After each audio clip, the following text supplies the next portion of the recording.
Hello बच्चों, world power channel में आप लोगों का स्वागत है।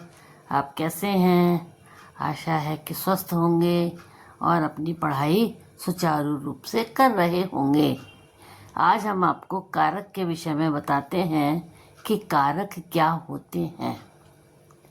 कारक हिंदी व्याकरण का वह रूप है जो वाक्य में संज्ञा या सर्वनाम का क्रिया से संबंध बताता है।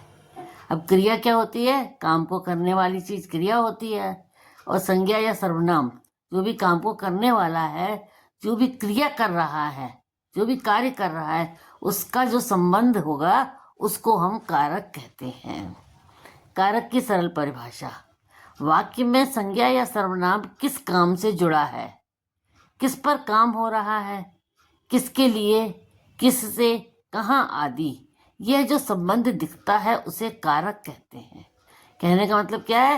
ये संज्ञा और सर्वनाम जो भी कार्य कर रहे हैं या जो भी कार्य हो रहा है उस काम से जुड़ा हुआ है, या जिस पर काम हो रहा है, या जिसके लिए काम हो रहा है, कहाँ काम हो रहा है, इसका जो संबंध संज्ञा या सर्वनाम से बताया जाता है उसे कारक कहते हैं। कारक शब्द का सामान्य अर्थ भी कार्य करने वाला या कार्य से जुड़ा रूप होता है।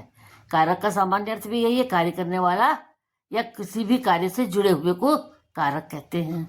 अब कारकों की संख्या और नाम। हिंदी में साधारणतः 8 कारक माने जाते हैं।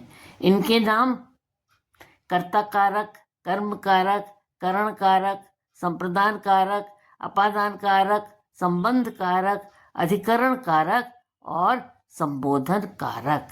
ये कारक के नाम होते हैं। अब हम इन सभी कारक के विषय में विस्तार से विश्लेषण करेंगे कि क्या होते हैं। अब कारकों की सूची देखिए। पहला है कर्ता कारक। इसका चिन्ह क्या है? ने। इसका उदाहरण: राम स्कूल जाता है। अब काम को करने वाला कौन है? राम। तो काम जो करने वाला होता है उसको कर्ता कारक कहते हैं। जैसे मोहन ने खाना खाया। किसने खाना खाया? मोहन ने खाया, तो मोहन कर्ता कारक होगा। दूसरा है कर्म कारक। इसका चिन्ह क्या है? को। मैं राम को बुलाता हूँ। अब किसको बुलाता हूँ? राम को बुलाता हूँ, तो राम जो है यहाँ पर कर्म कारक होगा क्योंकि उसको बुलाया जा रहा है। तीसरा है करण कारक। इसका चिन्ह क्या है? से। अब से मतलब किसी के साथ में कोई काम होता है। जैसे मैं कुल्हाड़ी से लकड़ी काटता हूँ। काय से लकड़ी काट रहा हूँ? कुल्हाड़ी से। तो ये जो कुल्हाड़ी से है ये करण कारक कहलाएगा। फिर है संप्रदान कारक।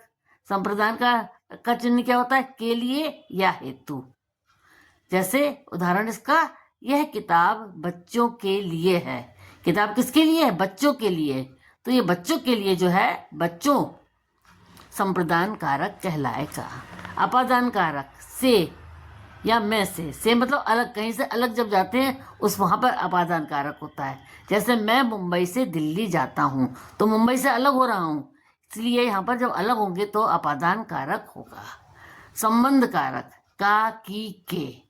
अब किसी का संबंध बताते हैं यहाँ पर। जैसे यह राम की किताब है। अब किताब का संबंध किसके साथ है? राम के साथ है, तो यहाँ संबंध कारक होगा कि किताब का राम से संबंध है। अधिकरण कारक: मैं, पर या के ऊपर। इसका चिन्ह क्या है? मैं, पर, के ऊपर। जैसे मैं कक्षा में बैठा हूँ। कहाँ बैठा हूँ? कक्षा में। तो ये जो मैं है कक्षा में, ये अधिकरण कारक होगा। अब है संबोधन कारक। इसका चिन्ह क्या होता है? अरे, ओ, हे, री। किसी को संबोधित करते हैं, किसी को पुकारते हैं, वहां संबोधन कारक होता है। जैसे अरे राम सुनो, तो राम को पुकारा जा रहा है अरे करके, इसलिए यहाँ पर संबोधन कारक है। जैसे हे भगवान, भगवान को पुकार रहे हैं हे करके, तो यहाँ पर भगवान को पुकारा जा रहा है, तो इसलिए यहाँ पर संबोधन कारक होगा। अगर आपको वीडियो पसंद आया हो तो कृपया लाइक करें, सब्सक्राइब करें और बेल आइकन को दबाना न भूलें। अगले एपिसोड में हम आपको फिर किसी अन्य विषय के साथ में आपसे मुलाकात करेंगे। तब तक के लिए धन्यवाद।